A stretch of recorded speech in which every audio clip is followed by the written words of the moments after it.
We will hear argument first this morning in Case 24-154, Catholic Charities Bureau versus the Wisconsin Labor and Industry Review Commission. Mr. Rossbach. Mr. Chief Justice, and may it please the Court, this case is not complicated. The Wisconsin Supreme Court got it wrong when it interpreted a state law religious exemption to favor what it called typical religious activity, and when it held that helping the poor can't be religious because secular people help the poor too. To resolve this case, this Court need do nothing more than say that the Constitution doesn't allow courts to do that. That conclusion breaks no new doctrinal ground, and most courts have no difficulty applying religious exemptions constitutionally. The problem here is that Wisconsin draws distinctions along theological lines, something that this Court has repeatedly forbidden. Wisconsin compares its rule to the ministerial exception, but Wisconsin's rule would be equally unconstitutional in the ministerial exception context. No court would hold that clergy who preach on Saturday are not ministers because preaching on Sunday is more typical. Nor would any court hold that a religious leader who helps the poor isn't a minister because secular leaders help the poor too. By that measure, Mother Teresa might not qualify. In short, there is nothing wrong with the statutory text here or with how most legislatures and courts deal with religious accommodations. The problem is how the Wisconsin Supreme Court applied the religious purposes exemption. I welcome the Court's questions. Can the state impose any limits on the exemptions for religious organizations? Absolutely, Your Honor. We're asking only here that they not be discriminate along theological lines. So we're not saying that if you have a religious motivation, you get a religious exemption no matter what the issue is. What we're saying is once you have an exemption in place, that then the Constitution requires you to apply it even-handedly. Well, wouldn't that be problematic if various religious groups set themselves up differently? Some incorporate, some don't, some are you make a point that you are required canonically to not to have a different organization from the diocese itself. Some organizations or religious organizations may not have that requirement. So can the state make any distinctions between different organizations, religious organizations? I think that they can. I do think that there are constitutional guardrails to that. I don't think this case presents those because this is a case about an existing religious exemption and whether that is applied even-handedly or selectively. And in our view, both the Larson case and the Lukumi case say that selective enforcement or application of a religious exemption is a problem. Larson, in particular, says that well, maybe the same kind of question that Justice Thomas raised, but even within this given religious exemption, are you saying that there can be absolutely no distinctions? In other words, that any group that comes in and says, we are a religious group doing religious activities for religious purposes, qualifies sort of no matter what, that there's no looking behind that at all? No, I think, for example, this particular exemption is also, there's a separate requirement which isn't disputed among the parties about whether Catholic Charities is controlled by a church. So that's sort of another condition precedent to getting this exemption. And we don't see a problem with that particular kind of limitation. So I think I want to be very clear. We're not here to say, limitless exemptions. What we're saying is that totally, but I think what Justice Thomas's questions, my questions are just, is there a line someplace, even if you fall on a side of the line that you want to fall on? Right. I think once you're inside the exemption, there's obviously a requirement that it be sincere. And I think also there's a requirement that it be, say, religious, not philosophical. But other than that, I do think that there has to, at that point, you probably do need to start treating the different groups equally. What if you have a religion that thinks it's a sin to eat meat, and they, to promote the eating of non-meat dinners, they open a restaurant, but it's only vegetables and, non-meat. Do they have a claim to be exempt from state taxes?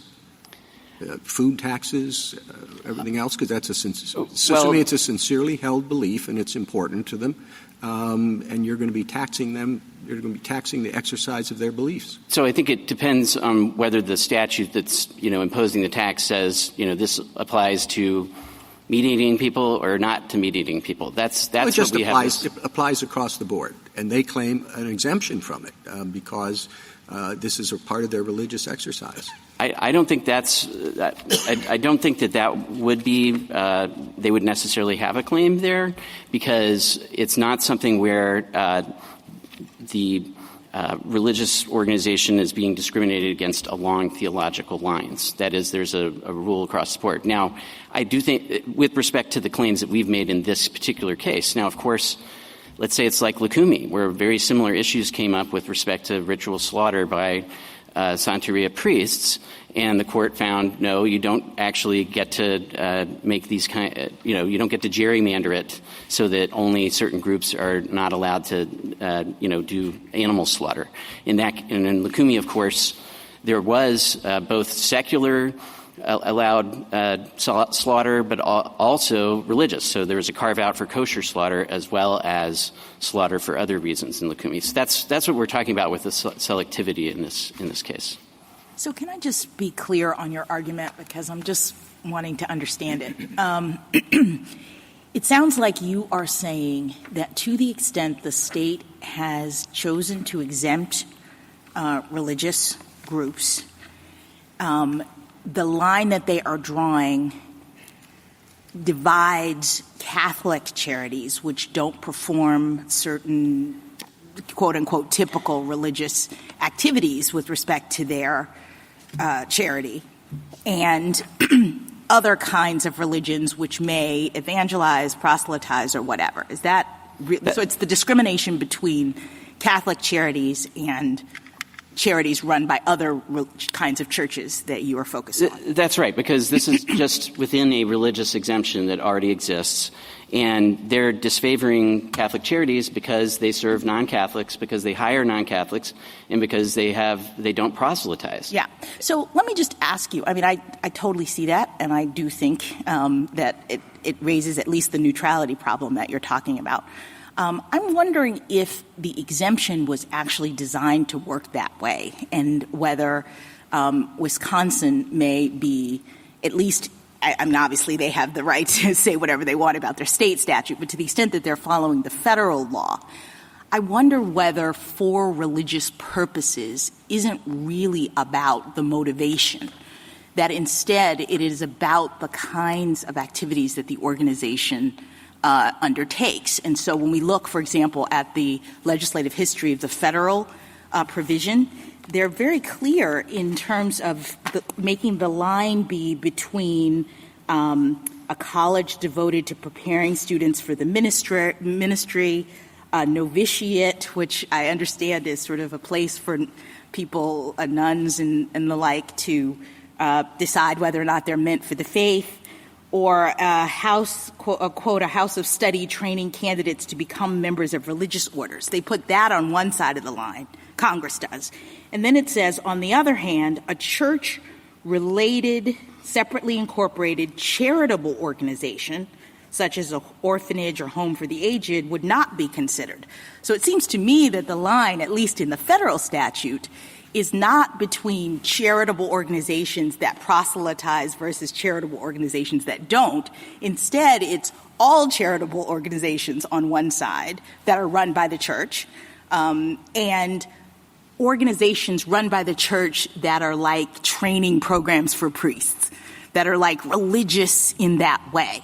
Now, for you, that'd be a little unfortunate because it would take you outside of the exemption, but I'm just trying to understand whether for religious purposes is really about the motivation, or are they trying to get at those organizations that are inculcating or training religious doctrine? So I think that operated primarily for religious purposes. The best reading of that is to say, are you the, is it the meat-free restaurant that's just sort of run out of the temple basement, or is it sort of a separate business. So there's a separate part of the Internal Revenue Code, Section 513 of the Internal Revenue Code, that talks about unrelated business income.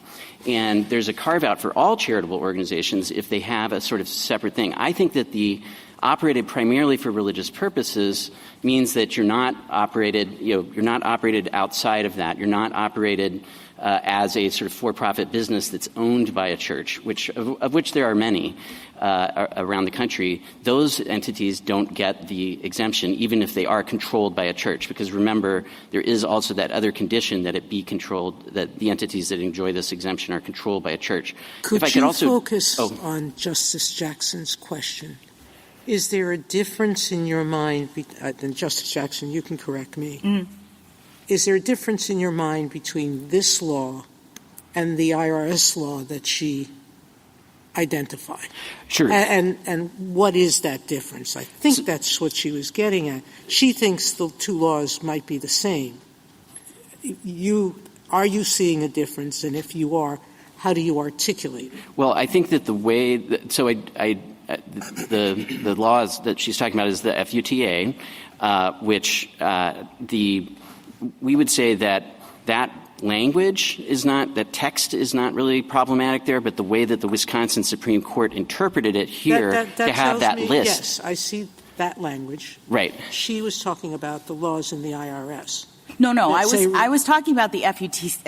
Yes, but what I'm really kind of focused on is the example in the legislative history that puts church-run charitable organizations like an orphanage or a home for the aged outside of the exemption. And that troubles me because it seems as though you're saying that should be in, and it shouldn't be distinguished between orphanages that proselytize versus orphanages that don't.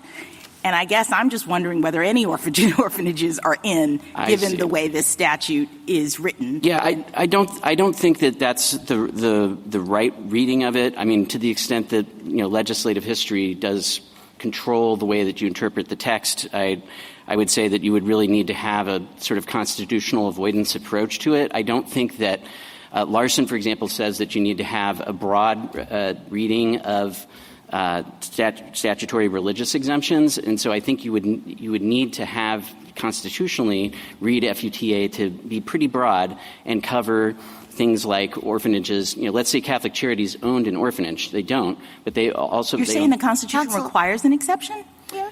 No, I'm saying that where it is excluding where it's excluding it on the basis of religious exercise or theological lines, then that would be a problem. There, I think the difference is that you're trying to alleviate most of these exemptions. You're trying to alleviate burdens on religious exercise, and this court has repeatedly said in cases like Amos and Cutter that does not constitute discrimination. Counsel, can I ask you a question about the church autonomy doctrine? So it seems to me that there's a difference between telling a church what to do or interfering in its internal affairs and incentivizing the church to do certain things. Do you see a distinction between those things? Well, I think that there is a distinction between the two things, but I think this court has said, for example, in the Kedroff case, that it's control or manipulation. So that the incentivization part of it, I think, would also be covered to the extent that, the power to tax is the power to destroy or things like that. I think it really matters what the incentives are. Okay, well, you talk about the organizational choices that the Catholic Church has made in treating Catholic Charities as a distinct corporation, a distinct entity from the diocese itself. Well, a nonprofit corporation is distinct from a for-profit corporation. And the Chief Justice asked you about a restaurant, that's an outreach that serves vegetables. Well, what about a for-profit versus a not-for-profit? What if a church believes that raising money, either for the benefit of members or to give away or whatever, is essential to its religious mission and wants to be a for-profit organization? Would it violate the church autonomy doctrine for an exemption to be offered only to nonprofits?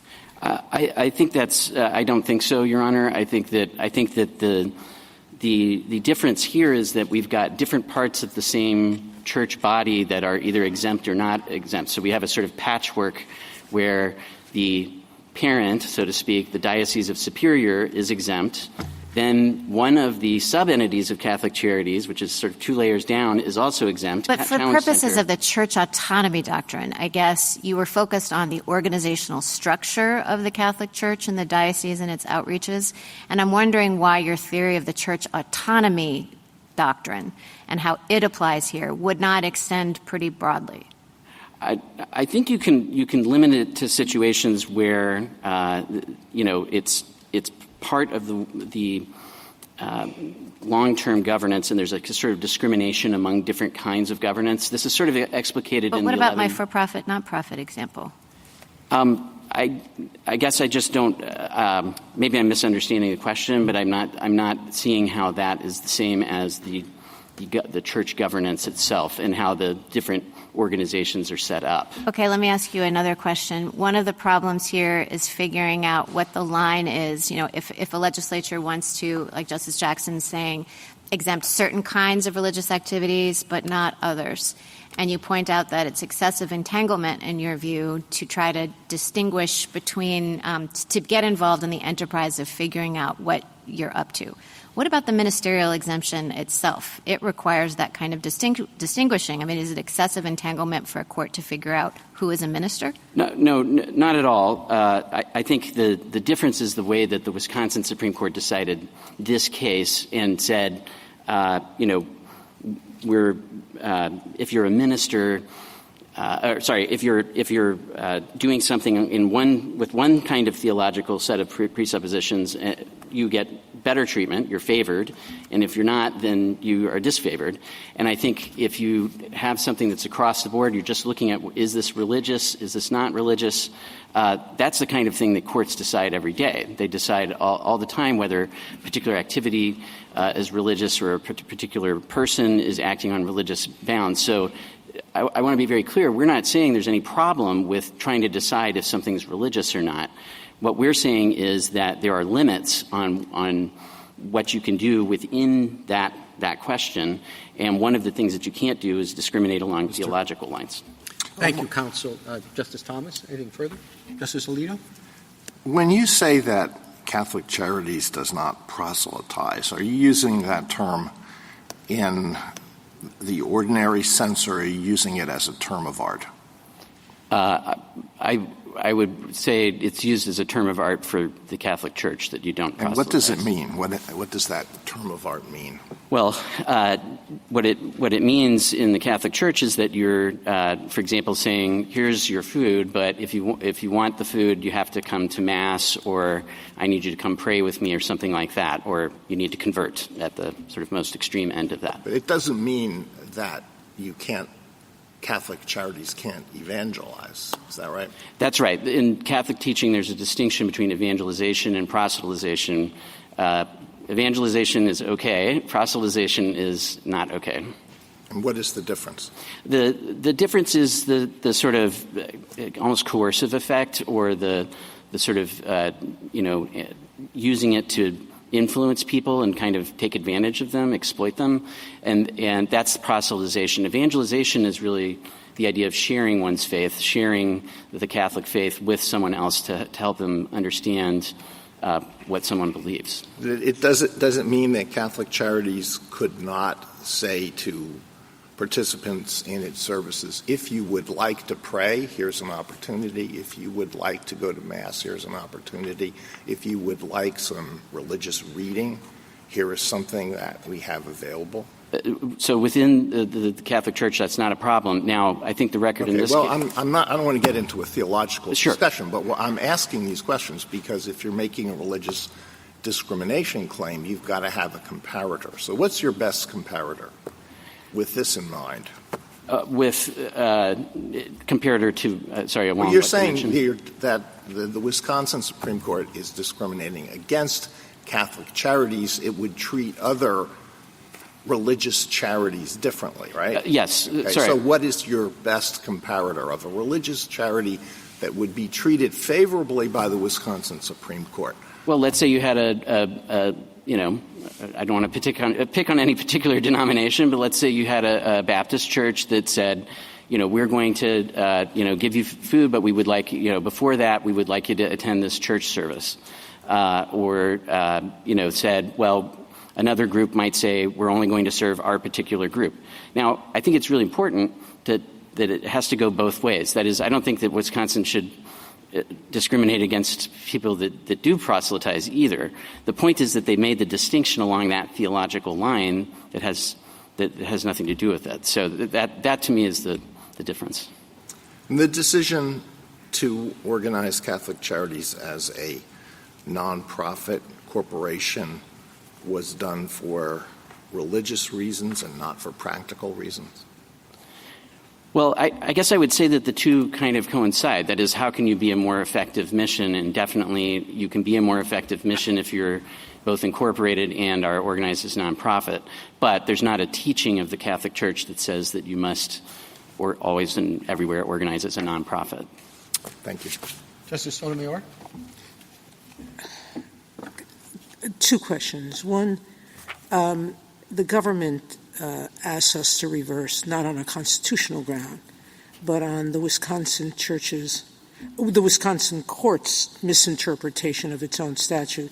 Do you have a position on that? And then number two, seems to me that all your arguments, both on autonomy and entanglement, all come down to the discrimination claim. But if Larson and City of Hialeah, that doesn't end the inquiry, meaning you might, if a state discriminates, it might be entitled to. And you have to apply strict scrutiny. In those two cases, we affirm because there was evidence of invidious discrimination. There's no evidence of that here. So what do we do? Vacate and remand? Okay. If we find that there's discrimination, and what guidance do we give?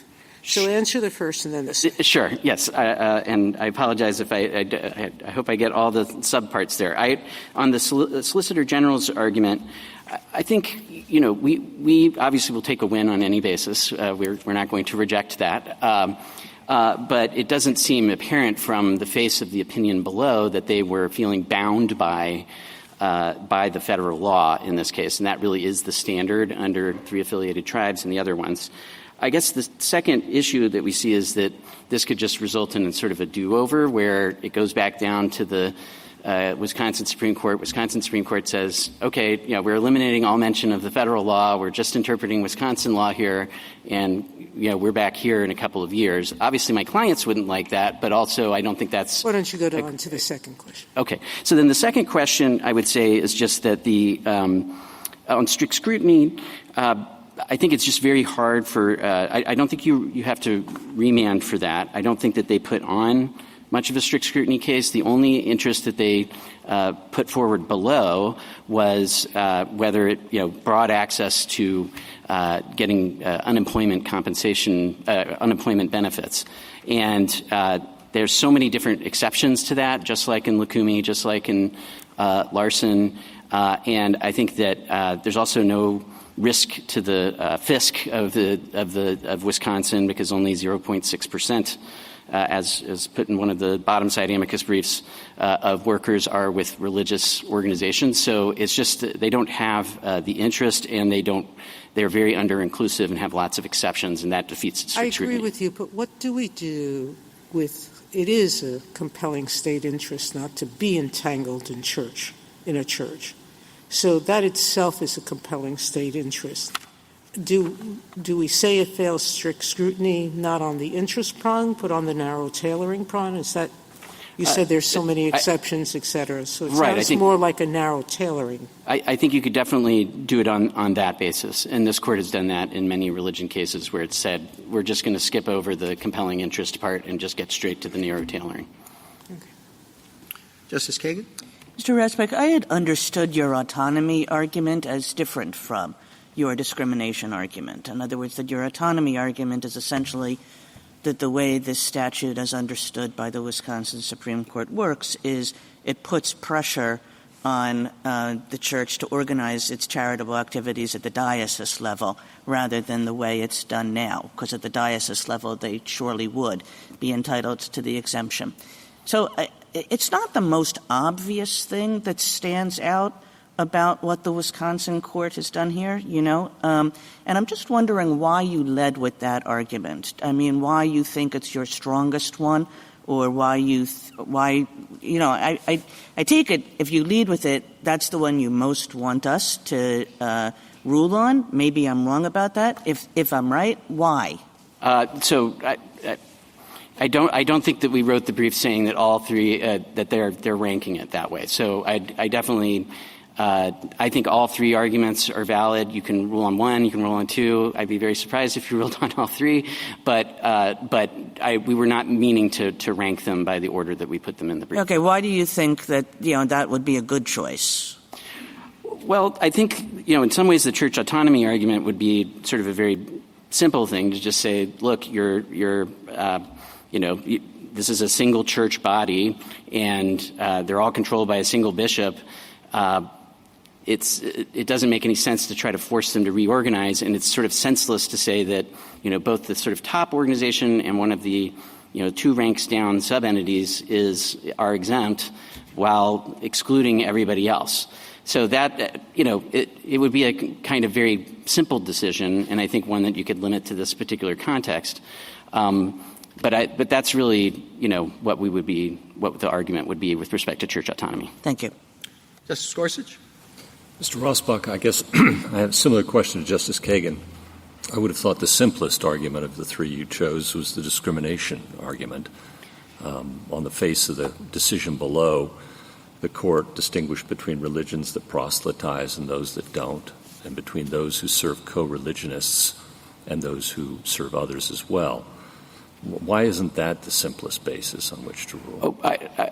Sorry if I misspoke when I was having the colloquy with Justice Kagan. What I meant to say, it's a relatively simple kind of decision, but I don't think it's the simplest. I do think the simplest is probably the discrimination argument, and the court can just hold that the Wisconsin Supreme Court's interpretation of the religious exemption violated Larson and Lukumi by discriminating along religious lines, and I think that would be enough to decide the case. That would break no new ground in our case law. Correct. And then when it comes to the compelling interest, what compelling interest might a state have in distinguishing between religions on that ground?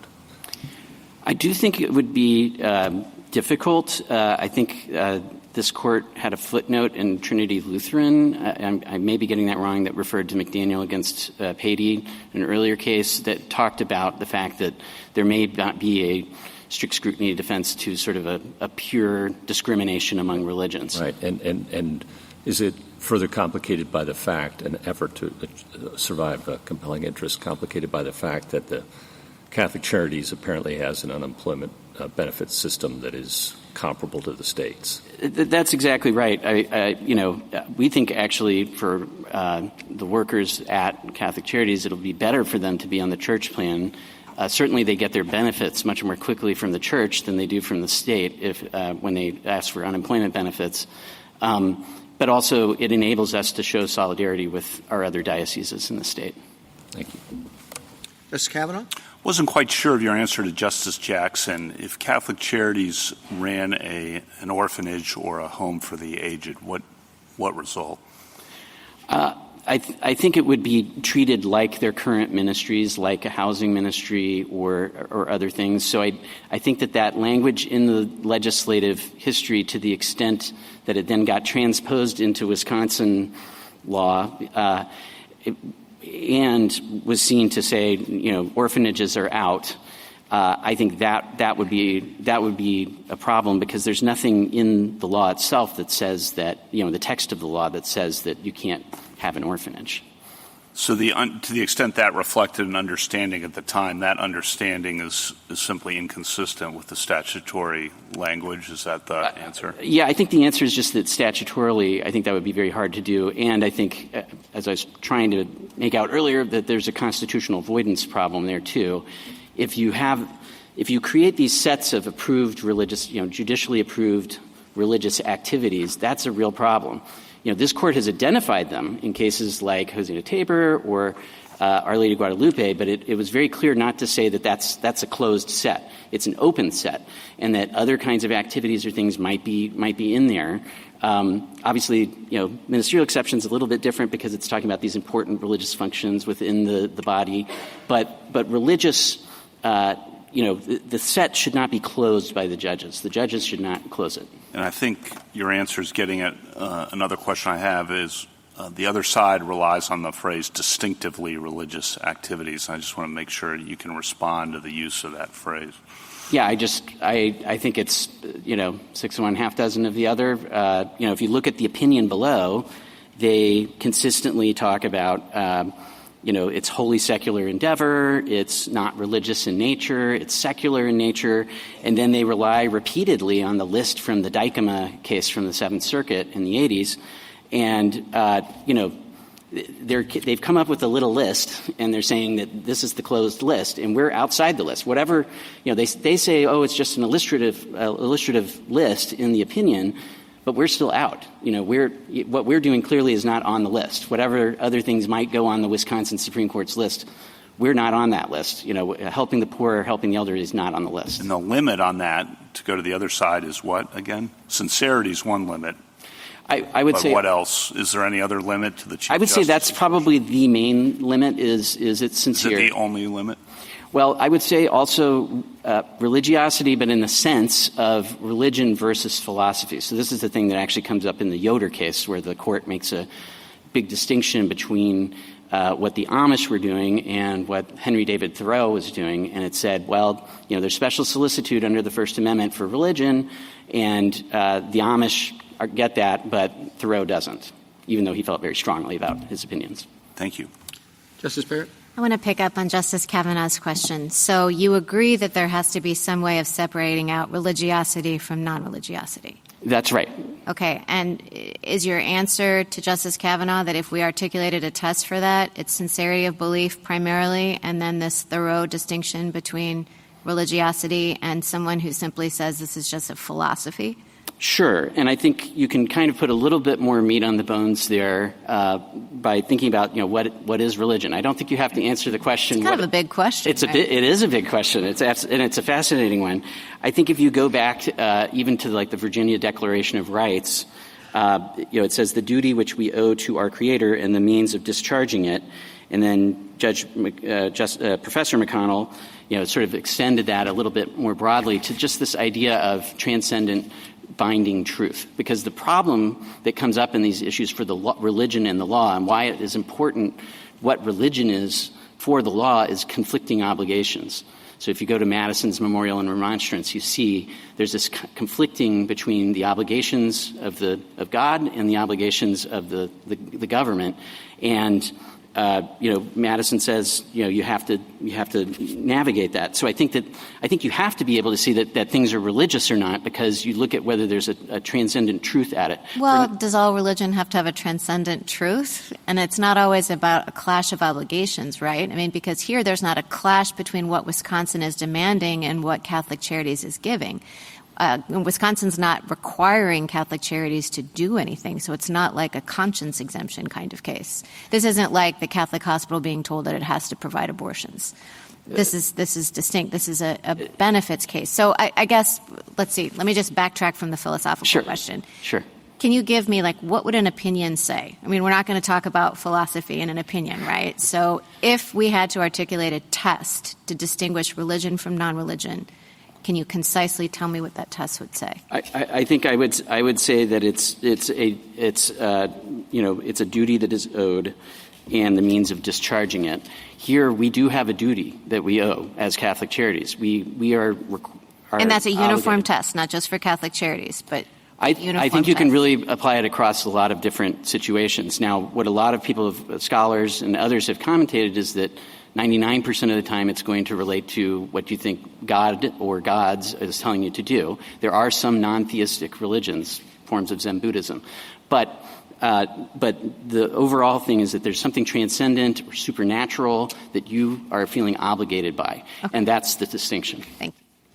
Justice Jackson? Let me just give you a hypothetical so I can try to understand your constitutional point. So suppose we have this federal exemption from the unemployment scheme, and I'm just reading the text of the exemption. In the employ, this is you don't have to pay the tax if you are in the employ of an organization operated primarily for religious purposes and operated, supervised, controlled, or principally supported by a church, et cetera. That's the text of the statute. Suppose the Wisconsin legislature said, we really don't want to get into the business of trying to figure out who is religious versus theory versus whatever. We think that that's problematic from our perspective. So what we want to do, this is the legislature, is define in the employ of an organization operated primarily for religious purposes, we're going to say an organization that is operated for primarily religious purposes is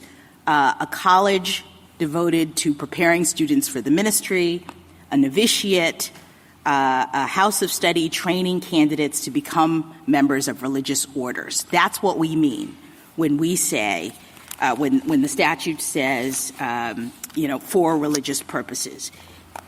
So no orphanages, no soup kitchens, no any of that. Whether you proselytize or not, we don't care. We're not getting into that. We just have a very, very narrow exemption for certain kinds of religious organizations as we've defined them. Is that constitutional or not? I think two parts to that. One is it does depend a little bit on the history before. So if, let's say this went back and the Wisconsin legislature changed it, then you would be in a situation where... No, I understand, but even our current exemption, I understand for years that Catholic Charities didn't seek this exemption. So this is like a new thing. So now the legislature is saying, okay, what we'd like to do is only give this exemption to the novitiate, the ministry, college, that's it. No restaurants run by vegan ministers, none of that.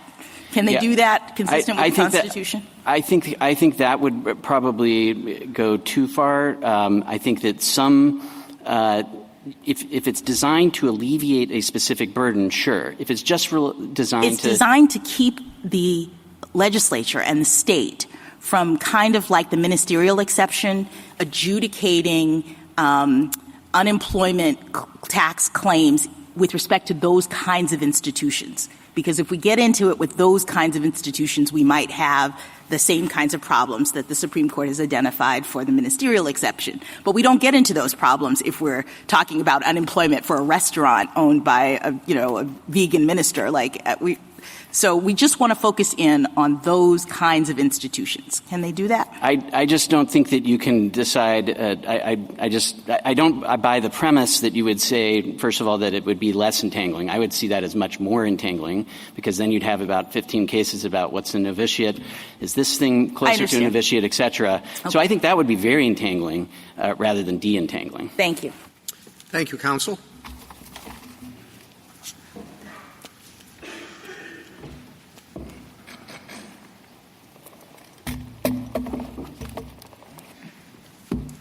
Mr. Gannon? Mr. Chief Justice, and may it please the Court. Wisconsin has opted into the cooperative framework of the Federal Unemployment Tax Act and has enacted the federal statute's exemption for religious employers, which applies to certain church-controlled organizations that are, quote, operated primarily for religious purposes. Petitioners serve as the social ministry arm of a diocese of the Catholic Church. They correctly told the Wisconsin Supreme Court that they qualify for the exemption under the statute. That court erred in its reading of the statutory text, and because it explained that the Wisconsin statute conforms with the federal one, this court should correct its mistake. That would avoid serious constitutional questions, just as this court did when it construed FUTA's religious employer exemption in St. Martin in 1981.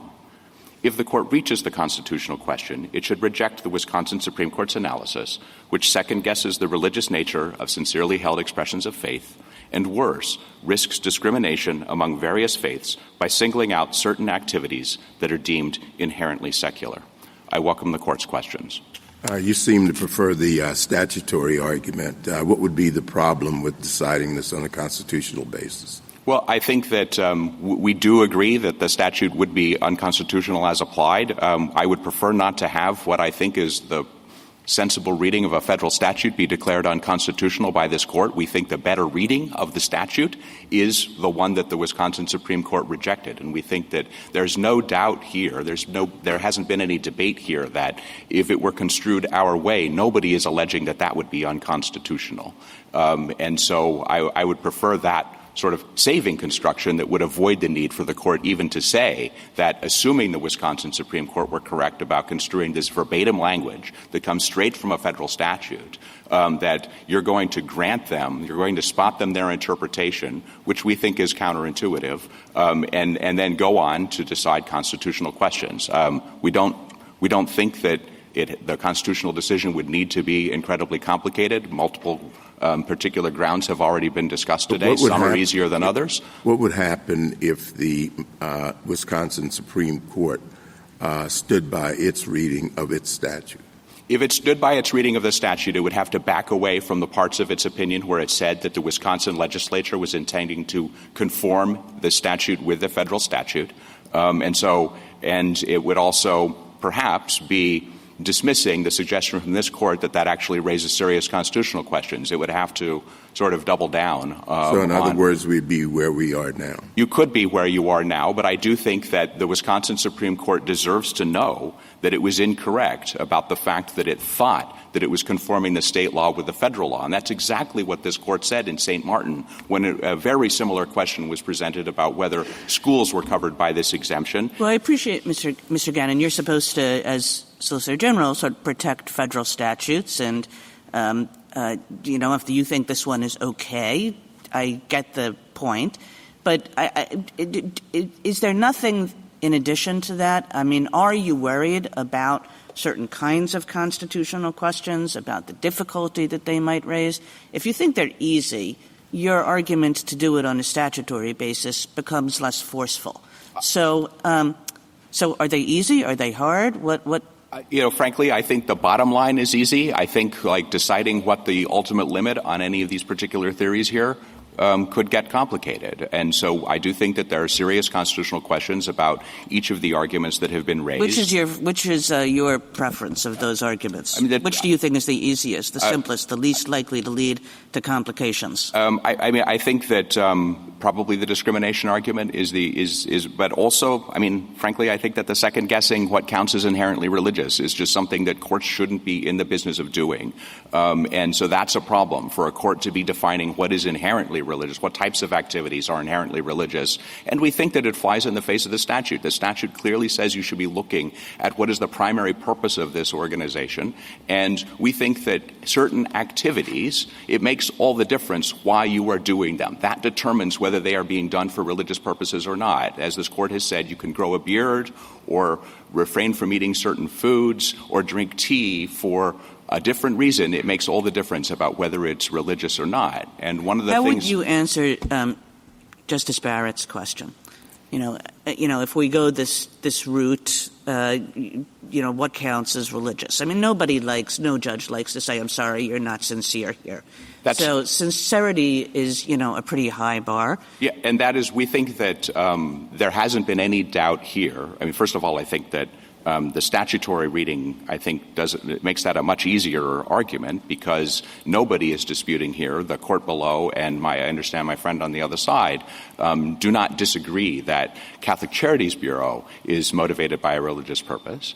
The question is just whether that is so outweighed by the nature of their activities here that they can't be considered to be their principal purpose, that that's not why they're being operated, why these activities are being carried out. Yeah, I guess I was asking you a little bit less about this case and a little bit more about the test we would have to formulate or the principles that we would have to use in deciding this case. Yeah, and I think that the things that we think you would be looking to is the sincerity and principality of the religious beliefs. And so somebody asserts that our beliefs are religious, and this court has repeatedly says that it is okay to determine whether those are sincerely held. You're right. Courts don't want to say that that's not sincerely held, but sometimes they have to get into it. And this court looked at that in Ramirez, the case about the the prisoner on death row who wanted to be able to have a pastor in the execution chamber, being able to lay hands on him, and the court recognized that it was okay to analyze whether that was a sincere religious belief. And we think that the test here, the statutory test that we would apply, is similar to the one that the IRS has applied in the 501c3 context. And so I think that the Wisconsin Supreme Court was correct to recognize that analogy, but we think that it misapplied those cases that it was drawing from in the 501c3 I think context. You just said sincerity and principality of the religious belief. In here, that's because it has to be operated. What's the second? Explain what you mean, because that sounds a little. Well, here that comes straight from the statute because they're operated primarily for religious purposes. The question is whether this is the principal reason, the fundamental reason, the first of all reasons for why the organization is being operated. And so here we get that from the statutory test. A lot of religious exemptions in statutes are defined in those terms, and that is what is happening in the 501c3 cases where the IRS has been looking into whether you are principally motivated by religious purposes, or you're running one of the cases that's discussed is actually a vegetarian restaurant. To go back to the Chief Justice's hypo, and the court concluded there that from the entire situation and all of the. Sorry to interrupt, but if it's sincerely motivated in part by a religious belief, that's going to be a really tough inquiry, right? Yeah, but that question is whether the operations are whether they are primarily for religious purposes. And so there, the ultimate decision was that there was too much commercial flavor. And so all of these are nonprofits. That's one answer to your question, Mr. Chief Justice, is that the fact that you just open a restaurant and say this is consistent with our religious beliefs, if you are making a lot of money as a restaurant, you're not going to qualify as a nonprofit organization. On the discrimination grounds, why would we have to get into any of that? There's no dispute that Catholic Charities exist primarily for religious purposes. There's no dispute about the sincerity of their religious belief. And the only question is whether it's treating different religions differently because some proselytize when they provide services and others don't. Wouldn't it just be that simple? I agree with all of that. I think that the biggest problem with it is that it grants what we think is a wrong reading of the verbatim text of a federal statute. We can get there under the statute as well with that, but it doesn't seem to me we have to engage with any of these other difficult questions. I mean, I had on a circuit court a difficult question about sincerity, whether somebody sincerely believed that marijuana was a god or whether he was a drug trafficker. That one turned out to be easy to decide. Well, and I was going to say, Justice Gorsuch, that that's part of the inquiry in looking into sincerity. But it's not an issue here. No one disputes. That's correct. The Catholic Charities was primarily created for religious purposes, and no one disputes the sincerity of the religious beliefs. It's just not on the table, right? That is correct, but we also think that there shouldn't be a dispute that it is operated primarily for religious purposes, because what the court should not be doing is looking at particular activities and defining them as inherently secular or inherently religious. That's the discrimination problem. That is a similar problem even for purposes of construing the statute. Mr. Gannon, can I return you to the construing the statute problem? I guess I understand that you're worried that because the federal statute is worded exactly in the same way that a constitutional holding here might call that into question. But why? May I finish, Chief? Sure. But why would that be so? Couldn't we say in an opinion? I mean, because it's hard for me to see, frankly, in the Wisconsin Supreme Court's opinion that it thought its reading was compelled by the federal statute. It kind of looked to it. It observed that there was similarities. But it's hard for me to see how it wasn't interpreting its own statute. So just grant me that. If we did that, why would it necessarily call the federal statute into question? Because couldn't we just say Wisconsin has interpreted its statute this way, drop a footnote? The Solicitor General of the United States has represented that the federal government statute is interpreted differently. I think you could do that. The Wisconsin Supreme Court thought that the Wisconsin legislature was conforming to the federal law because everyone wants to be part of the same scheme.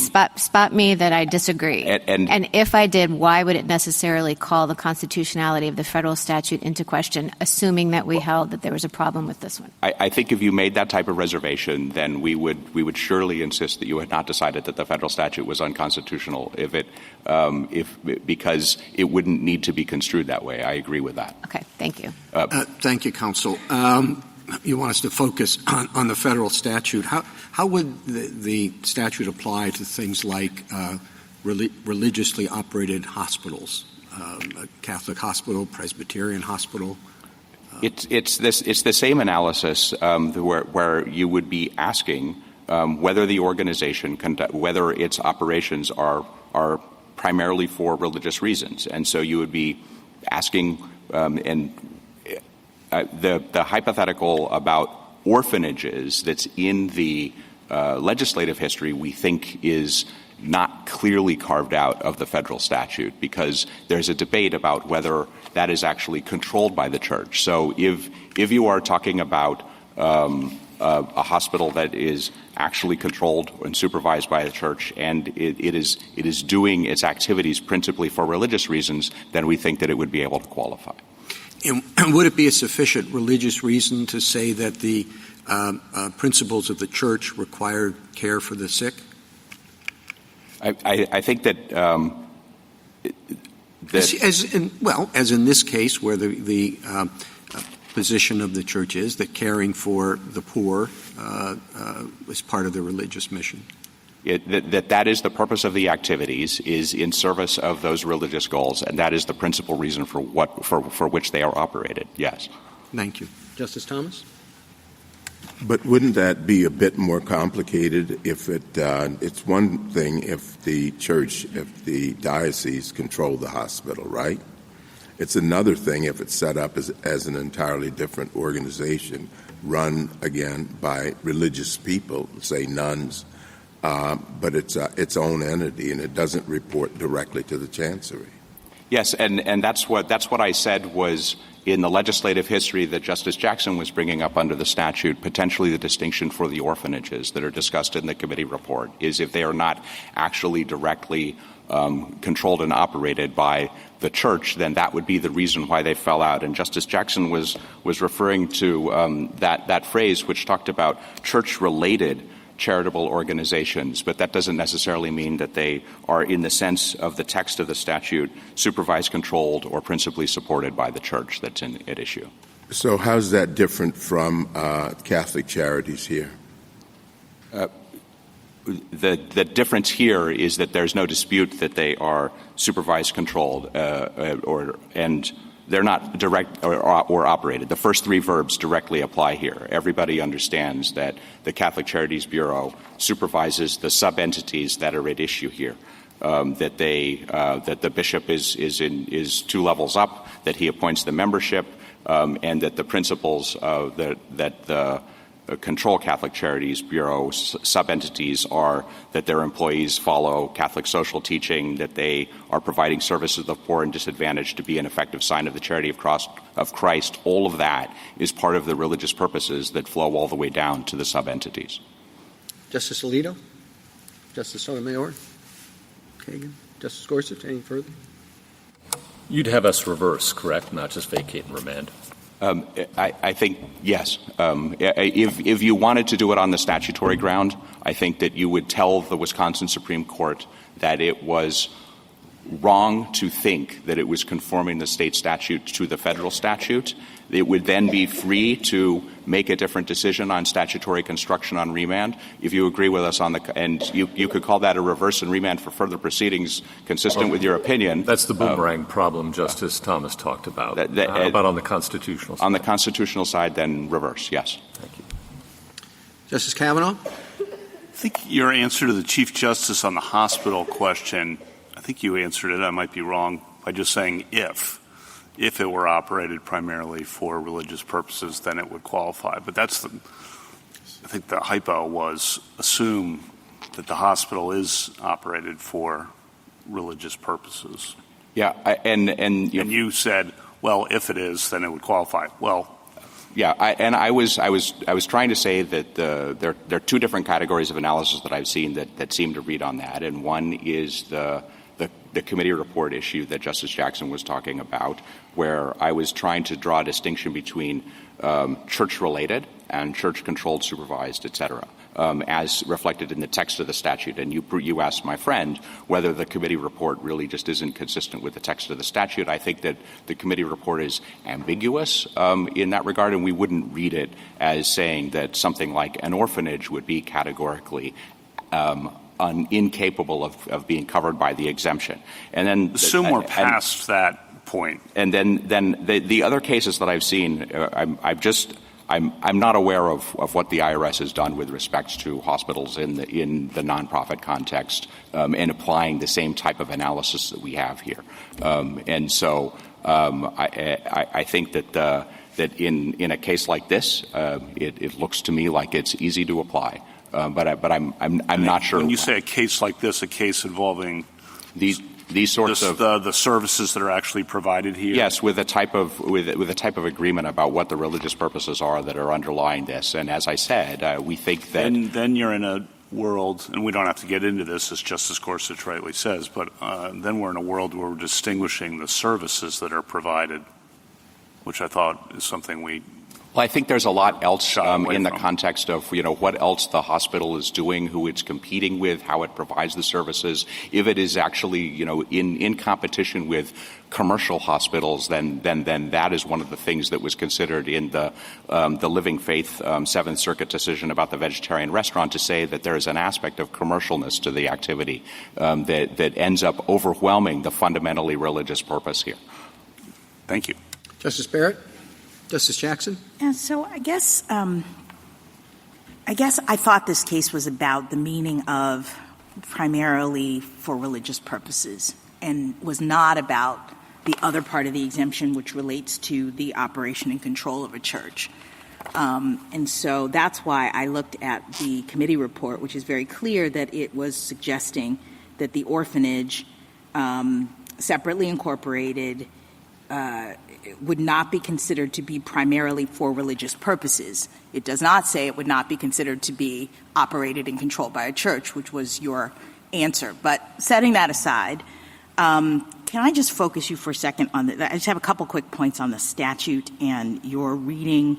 You say that we should read the statute as purpose being religious motivation. And as far as I can tell, purpose doesn't always mean that.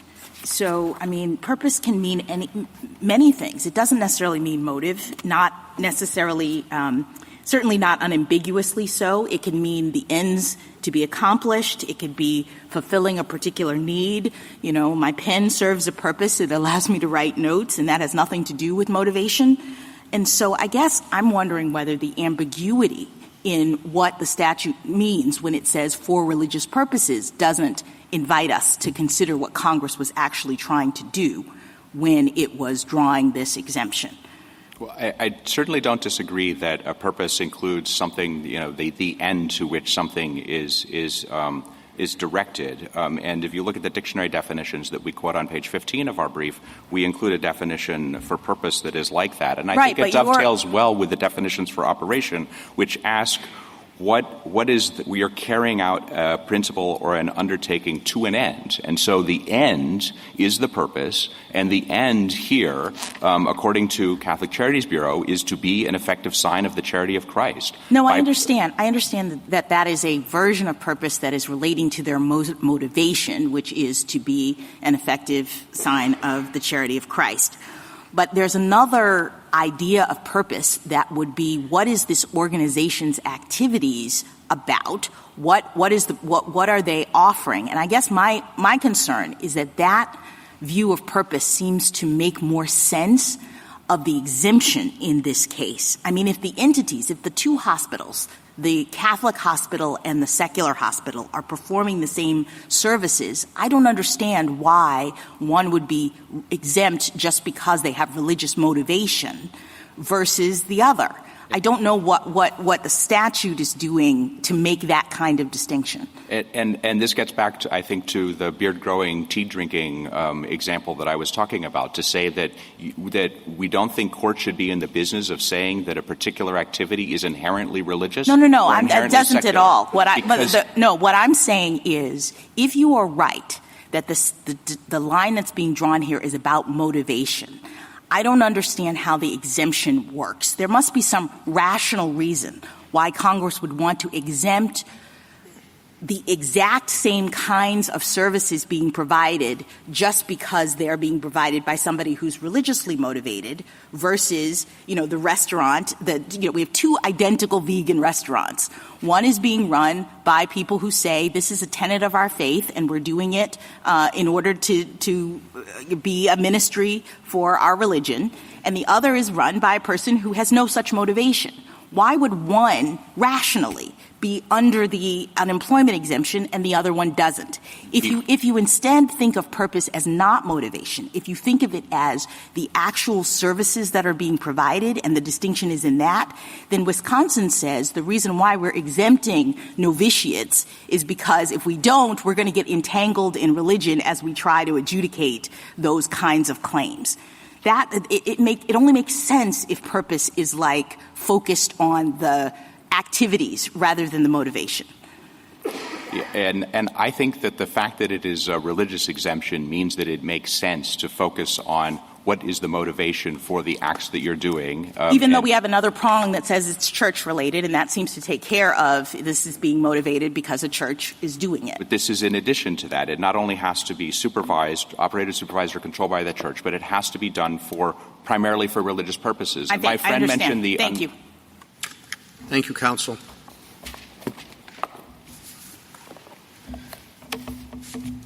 Mr. Roth? Mr. Chief Justice, may it please the Court. This religious accommodation solves a particular problem posed by the unemployment insurance system. When determining benefit eligibility, the state must often resolve disputes over whether an employee was discharged for misconduct. If so, no benefits. Now consider churches and their affiliates whose employees express and inculcate religious doctrine through worship, proselytization, and religious education. For those employers, misconduct disputes could often force the state to decide whether employees complied with religious doctrine. So Wisconsin gives those kinds of employers a wide berth by prophylactically exempting them. But because exemption means employees lose state unemployment insurance coverage altogether, exemption is limited to the employers most likely to draw the state into doctrinal disputes. So Wisconsin's search for worship, proselytization, and religious education, much like the ministerial exception, thus does not decide what is religious in the abstract, nor does it discriminate among denominations. Instead, these activities are what reasonably limit the exemption to the employers most likely to pose entanglement problems. Petitioner's motive-only test has no such limits. It would leave potentially over 1 million employees nationwide without unemployment coverage, like nurses and janitors at religiously affiliated hospitals, even though the state could virtually always determine their benefit eligibility without confronting religious doctrine. And petitioners' view that the First Amendment requires a motive-only test would radically expand similar exemptions like 501c3, Title VII, Section 702, and property tax exemptions, all of which examine what organizations do, not simply their motives for acting.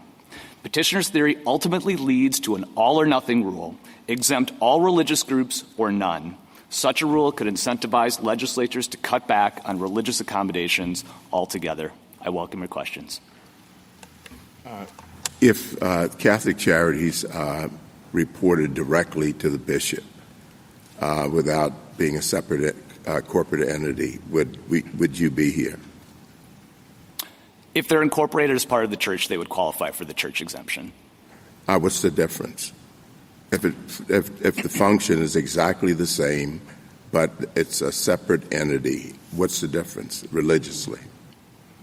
Well, the functions obviously are the same. What we are recognizing here is that sometimes the state makes accommodations, especially for churches, because we want to give churches a very wide berth. I think that's entirely appropriate for states and legislatures to do. That's in the Internal Revenue Code. In many places, churches receive special exemptions. And so, yes, in certain circumstances, you will have differential results based on how a religious But if that's true, it puts a lot of pressure on a church's organizational choices, and why isn't that in real tension with our church autonomy cases? Well, I think the church autonomy doctrine until this point has been very narrow. As we argue in our brief, it's limited to instances of state compulsion. You see Kedroff in Serbia, and that was about the state telling the church who should run it, how it should be organized, through a state statute or through judicial review of an ecclesiastical judicial body's decision. That's compulsion. None of this court's cases, and then I'd also point to Our Lady and Hosanna Tabor, where Title VII remedies could include reinstatement of the terminated employees. So that's the state telling the organization what it must do. Yeah, I get the idea that, like, there's compulsion and there's an incentive structure, but the incentive structure can be set up so that it becomes, an extremely pressured choice, which basically, even although not facially, forces the religious organization into a certain choice. Understood, Your Honor. I think we're nowhere near that here, as we point out in our brief, and this is precisely because Catholic Charities relies so heavily on their backup CUP private system. Because they're a reimbursable employer for the state, we think that the fiscal impact they face here is essentially net neutral.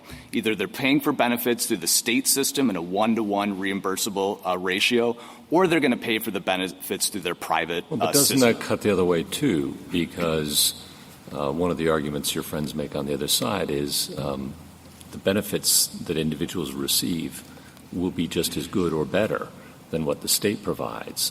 So that kind of goes to the compelling interest. What compelling interest does Wisconsin have in insisting on, effectively, Catholic Charities to be incorporated differently than it is?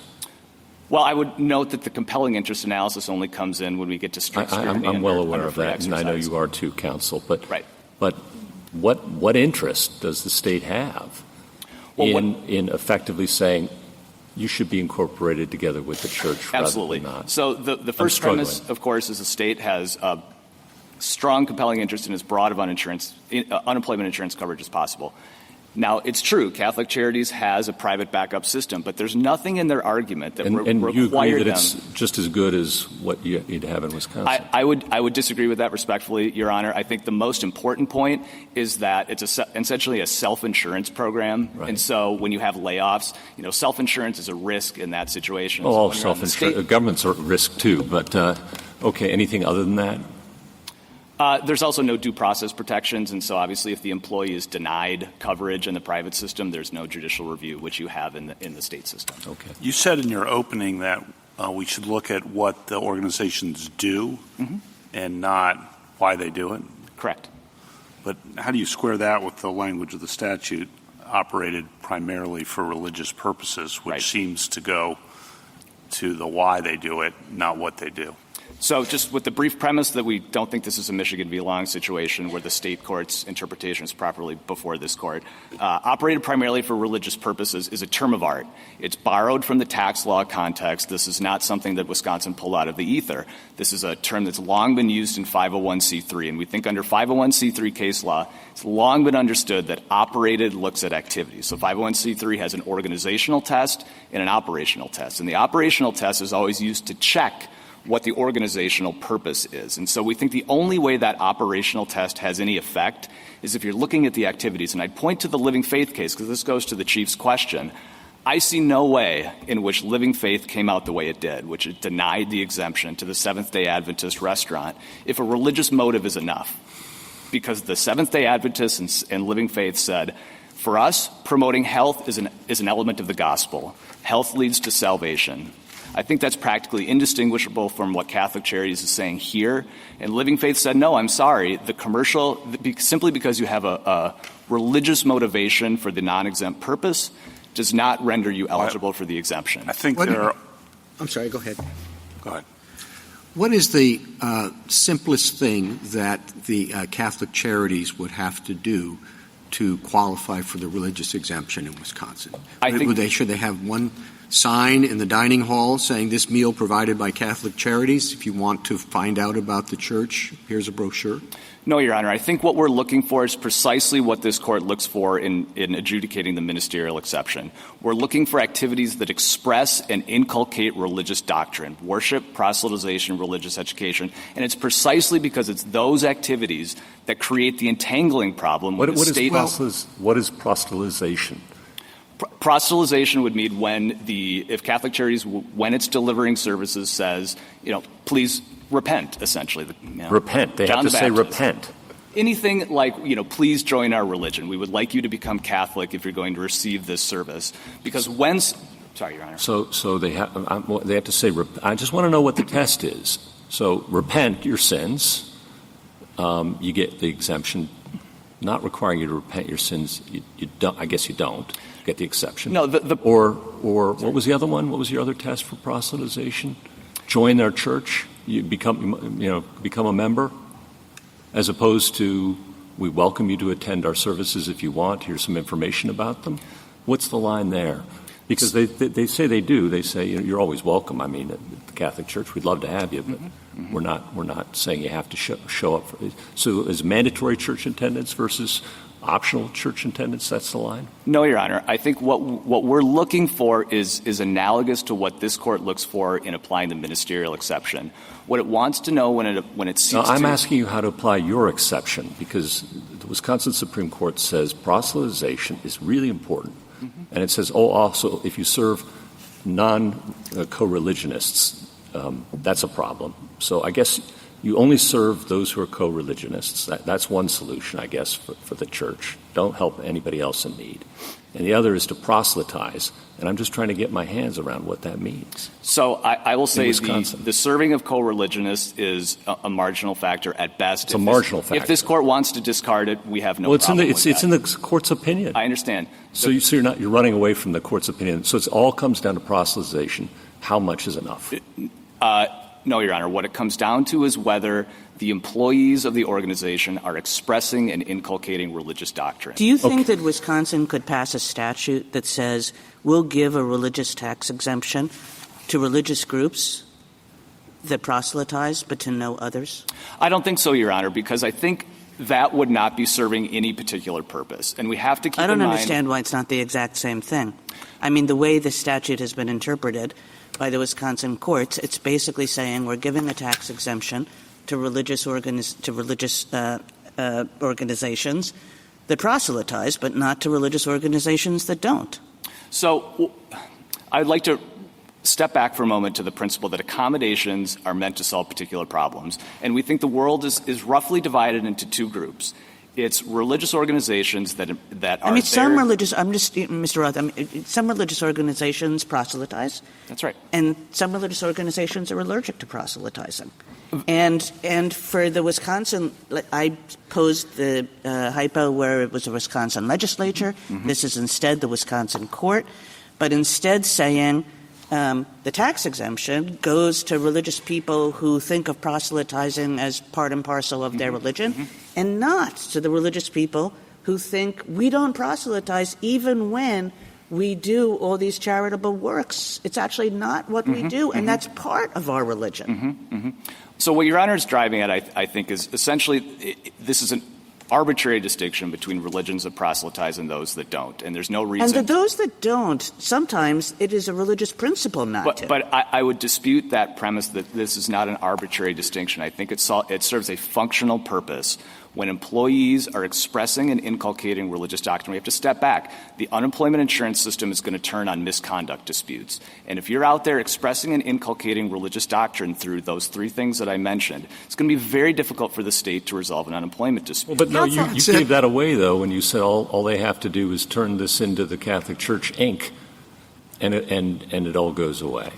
So you could adjudicate those disputes, but you would say it'd be very important for you to do so because they don't involve proselytizing. But the minute it goes into the Catholic Church, Inc., rather than a separate incorporation. So I'm not sure that argument works, counsel. Well, Your Honor, the legislature here, yes, has created this exemption to function on an organizational level rather than an individual level like the ministerial exemption does. But I think that's for a prophylactic reason. We don't want to have to go through sort of one by one, activity by activity to look at it. So, yes, Your Honor, there is an element of over-inclusivity when someone's inside the church, we're going to let them out. But again, I think that's a virtue.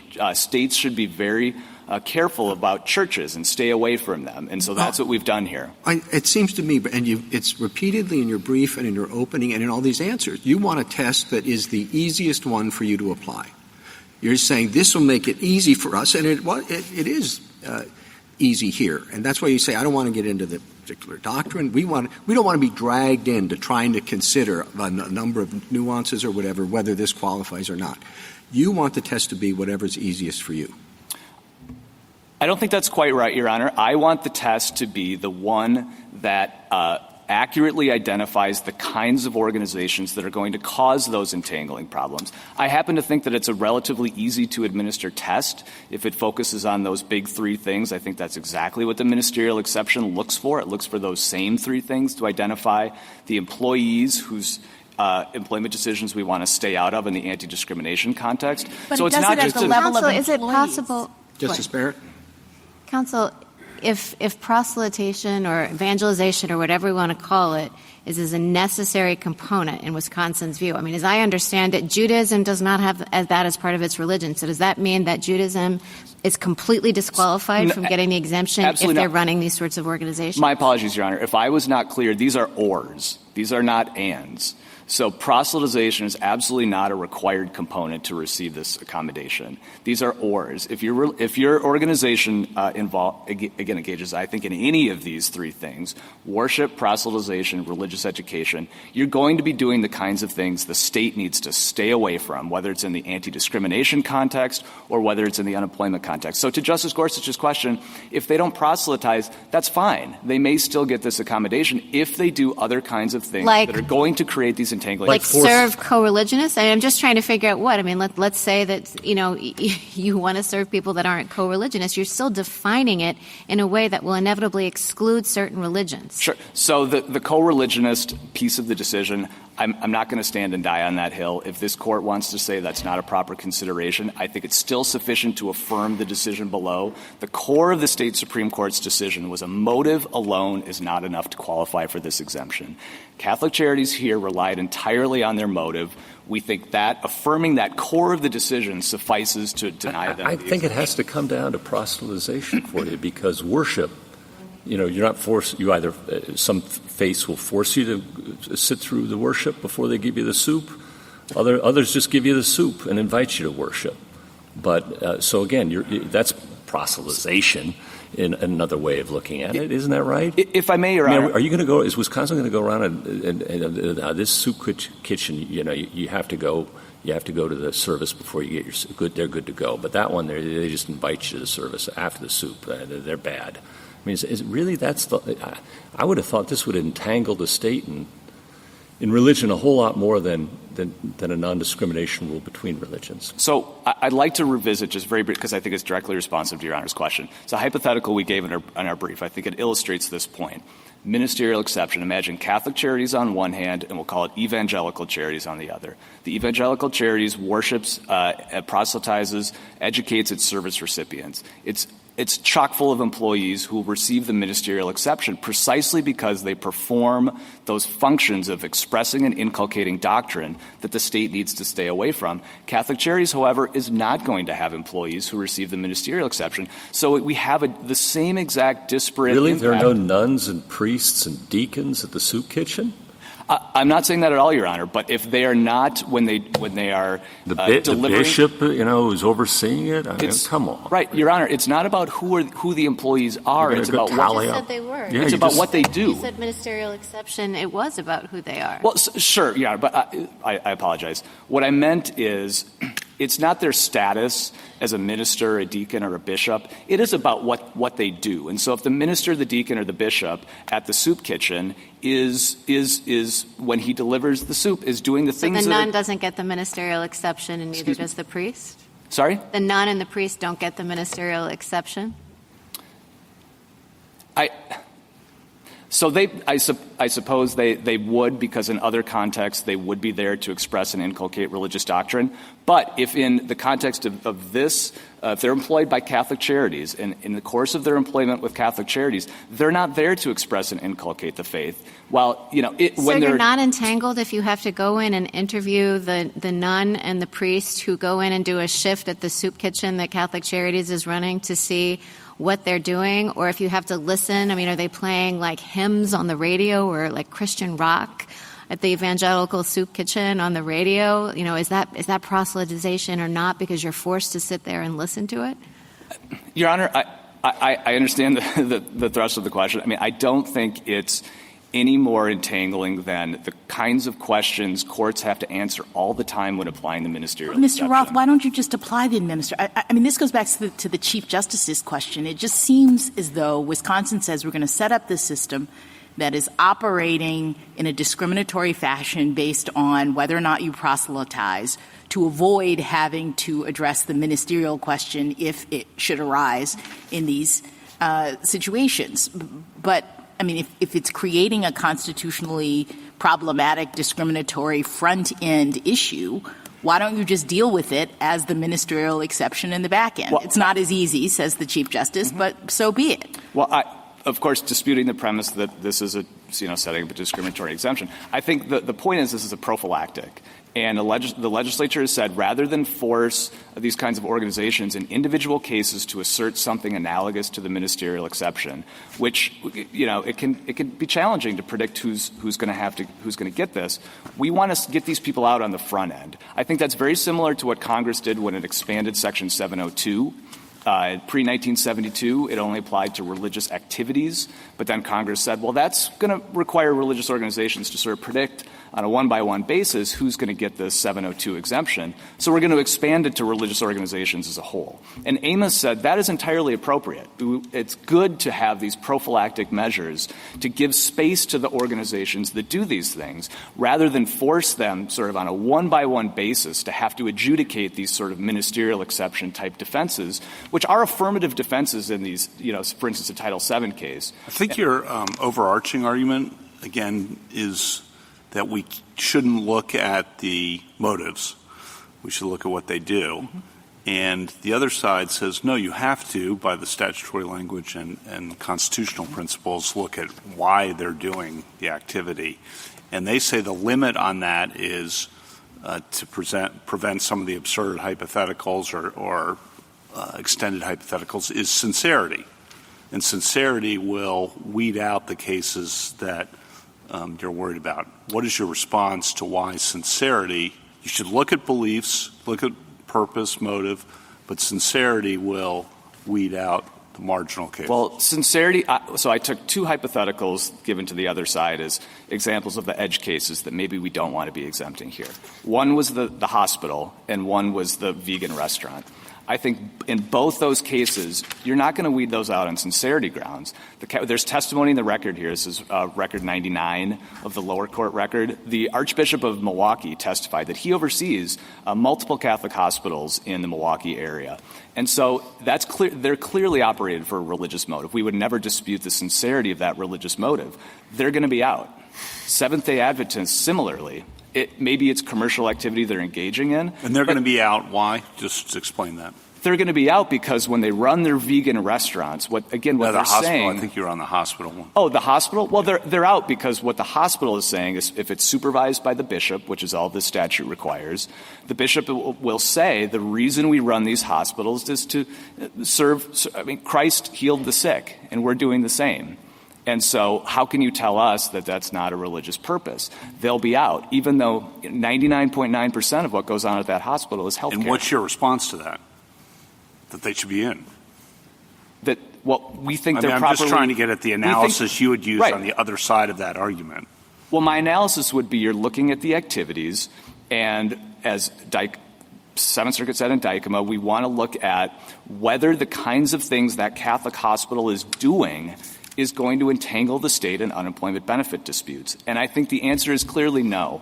So I'd like to illustrate two very brief hypotheticals to illustrate this sort of entanglement point. I'll just stick with one, actually. So the nurse at the hospital, she's not charged with inculcating religious doctrine. She is fired for malpractice. There's a misconduct dispute. The state can very easily resolve whether she engaged in misconduct without answering doctrinal questions. But if they're right, she's out of the system altogether, and she loses benefits. And that's a needless loss of benefits. I mean, Mr. Roth, let's suppose we affirm, and then Catholic Charities comes to the state and says, okay, fine, we don't like the decision, but we want to comply. Tell us the minimum change we need to make in order to comply. What's your answer? I think if when they deliver, say, the soup to the recipient, they say, recipient, we're both going to say the Lord's Prayer. That could be one thing. I mean, when they're engaging... That would be sufficient. I think you that don't would... get this. You don't get the soup unless you pray first. And again, I think it's because that type of job function is tethered to religious doctrine. And so that's exactly what creates the problem if there's a termination decision. If the soup kitchen person says the Lord's Prayer, say the wrong way, he omits a line, and he's terminated for that, however unlikely that may be. But if it were come to pass, the state agency would now have to decide, did he omit too much of the Lord's Prayer? Did he say it the wrong way? But it might be a matter of religious doctrine that we don't require people to say the Lord's Prayer with us before we give them soup.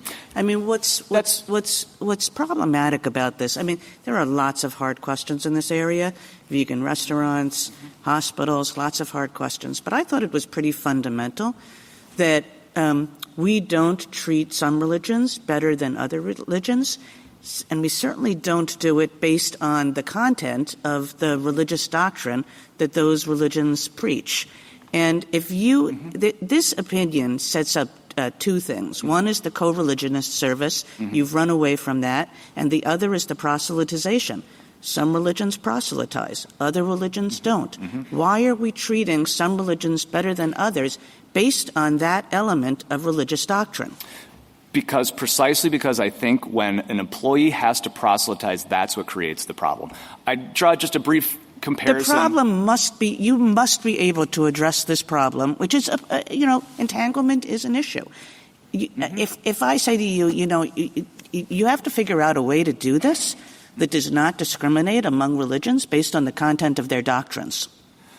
So I would draw an analogy. The reason why we're so worried about entanglement is because it gets us enmeshed in the content of religious doctrine. But your way of doing it, basically puts the state on the side of some religions with some doctrine versus other religions with a different doctrine. Sure. So, Your Honor, I would draw, I think, a very apt analogy on this point are the FICA and ACA exemptions. These are very valuable exemptions to the FICA taxes and the ACA individual mandate. There are exemptions for those who have religious objection to participating in public insurance. Not all denominations have that religious objection. And so it does fall on denominational lines. Who gets the FICA exemption? This is a very valuable exemption. Only certain denominations that have these kinds of objections to public insurance are going to receive this. Yes, but all can. And here the difference is all cannot.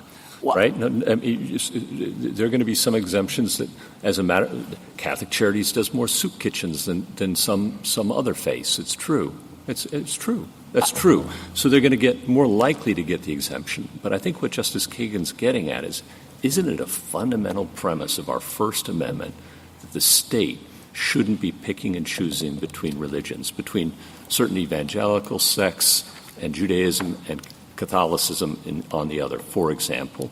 And doesn't it entangle the state tremendously when it has to go into a soup kitchen, send an inspector in to see how much prayer is going on?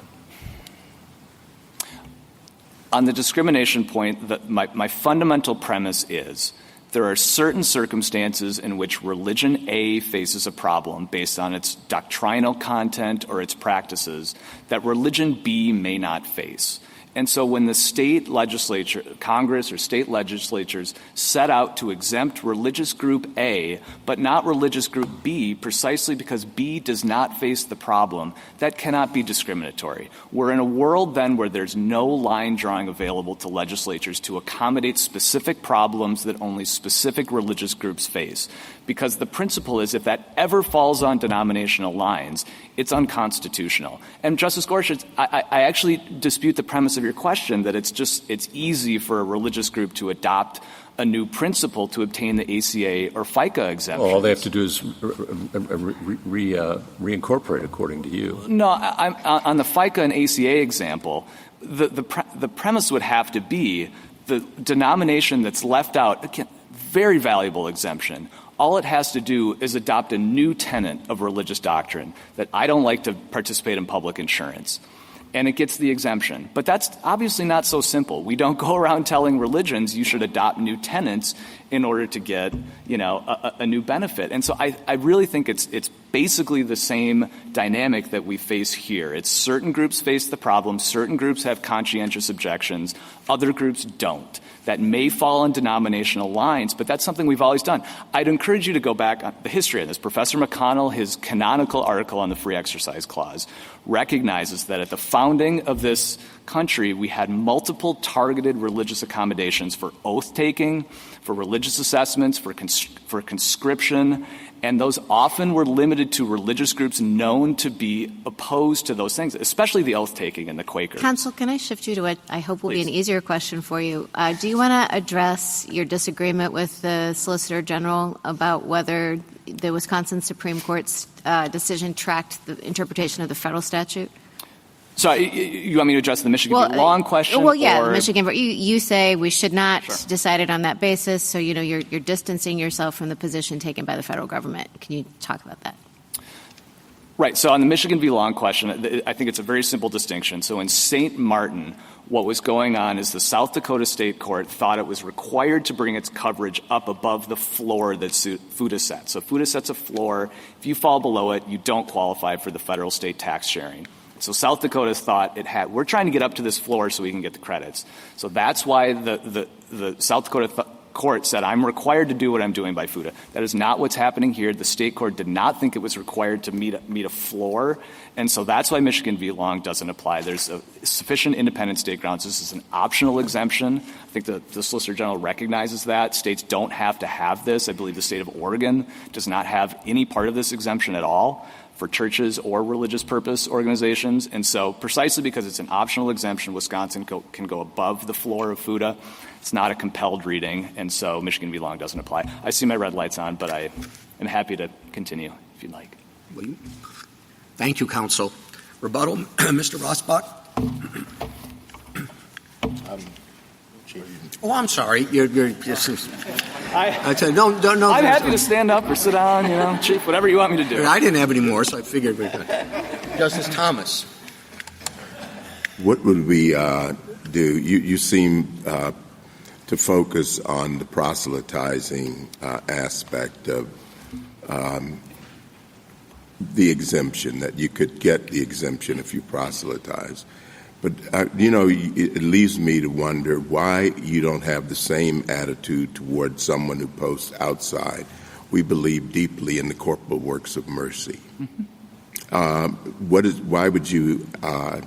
Why is there a difference from your standpoint in one and not the other, proselytizing over the corporal works of mercy? Right. And it's precisely because the Catholic Charities employees, when they perform the corporal works of mercy, which I want to be unequivocal, the state recognizes that charity is an essential aspect of the Catholic religion. We are not disputing that. But when the employee is simply performing the corporal work of mercy without expressing and inculcating religious doctrine, this is the point. This is an anti-entanglement statute. And so if they're not expressing and inculcating religious doctrine, they're not going to create the entangling problems. And so that's why we say they should still be covered, because we're not going to face the misconduct disputes that are very difficult for the state agency to resolve. So what do you mean by an anti-entanglement statute? It's an anti-entanglement statute precisely because when the state has to resolve misconduct disputes over benefit eligibility, we don't want our hardworking public servants to have to answer questions of religious doctrine. I'll return to my Lord's Prayer example, whether they said it correctly. We want to keep them out of that type of decision-making, and that's why that kind of activity triggers this exemption. Where does this standalone entanglement issue come from? Well, it's what's driving this statute, Your Honor. It's what's led to the types of activities the state. I know, but when I think of entanglement, I think of the hopefully defunct Lemon test. Where does it come from as a standalone consideration? Well, I think Lemon built in entanglement predated Lemon. I believe Waltz is one of the first cases where it really was discussed as a factor in First Amendment doctrine, trying to avoid an establishment clause context. That's right. Justice Alito. Are you aware that this entanglement problem has arisen in the states that follow federal law? And by follow federal law, you mean? That interpret the federal and have statutes similar to the federal statute, similar to your statutes. Well, have they had a lot of entanglement problems? So we're talking about states who take a motive-only approach? Yeah. Well, they would be exempting much more broadly, so I think no. They would not have the enforcement entanglement that we're concerned about here, precisely because many more organizations are exempted. So you don't actually have any. You think there would be an entanglement problem if the Wisconsin Supreme Court interpreted Wisconsin law the way the Solicitor General tells us federal law should be interpreted, but you have no examples of actual entanglement cases coming up. Well, no, Your Honor. I do think if the Wisconsin statute were interpreted as the Solicitor General requests and it was simply a motive-only test, there is less entanglement, absolutely, but we think that goes far beyond the purpose of this statute, which is to get the state out of entangling employment benefit disputes. You're going to exempt the hospitals with all the nurses, all the janitors who aren't going to pose these problems. So it simply takes us far beyond what it's meant to do. All right, thank you. Justice Sotomayor? How much problem is there in Oregon that doesn't give this exemption at all? I'm not aware, Your Honor. I'm not aware. It's a Isn't relatively it because if you have an as-applied challenge to the janitor being fired, if the janitor is not exempt, the state's not going to fight it if it doesn't have a religious reason for firing him or her, correct? Well, that's true, but if there is a religious, but it's not going to be for issue. most people. The proselytizing is usually not. If the proselytizing causes a problem, then the state is not going to get involved, correct? Well, that's the million-dollar question. I mean, that's what this exemption is meant to do. I know you don't like this question, but accept it. If we find that your refusal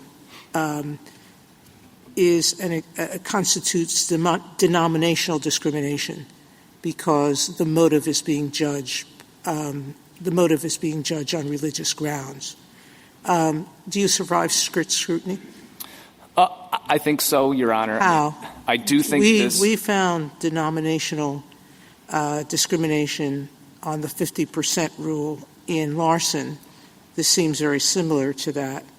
And next, we applied strict scrutiny. So how are you different? I know there was invidious discrimination, but I, for one, don't think that was the reason. Mm-hmm. How do you survive? Well, Larson, when we looked at the 50% rule, I think what this court said is that's essentially inexplicable for any other reason than an intent to disadvantage up-and-coming new religions. And we think that's nothing like the line the state court has drawn here. We think it's an effective line that has divided the world into groups most likely to pose entangling problems and those that are not. And so unlike Larson, our line does something secular, something positive from the religion clause perspective, avoiding entanglement. That's what just differentiates us from Larson. Thank you. Justice Kagan? Justice Gorsuch? Justice Breyer? Justice Jackson? Okay. Thank you, counsel. Rebuttal, Mr. Rosbach? Thank you, Mr. Chief Justice. A couple of quick points. First, I think my friend's argument showed that Wisconsin can't defend the decision below, which said, and I quote, the sub-entities, if they, quote, partook in activities such as those cited by the Dykema Court, that's at Petitioner's Appendix 46A, that they would have been in a better position than they are now. So they're running away from that, and you heard that in the argument earlier. Their new interest in anti-entanglement is itself incredibly entangling, as I think the Court's questioning amply demonstrated. The reality is what they want to do is make what the Larson Court called at footnote 23 explicit and deliberate distinctions between religious groups. And that's just not allowed by the Constitution. I'd also say that a lot of my friend's argument was a little confused because it really focused a lot on individuals versus institutions. This is about an institutional plaintiff. It's not about different individuals that are coming forward with, the nurse or the nun, et cetera. This is about you get the exemption as an institution, not individual by individual. I'd say that the easiest way I think, to decide this case is on the Larson and Lukumi's ground of ensuring that different states do not discriminate along theological lines. In the end, this is a religiously pluralistic society, and that calls for a generous approach to religious exemptions, not a stingy one. And, Catholic Charities is an integral part of the Catholic Church. It's carrying out the mission of the Catholic Church when it helps all people, and penalizing them for helping all people without proselytization cannot be reconciled with the pluralism of American society or the religion clauses. We respectfully request that the court reverse. Thank you, counsel. The case is submitted.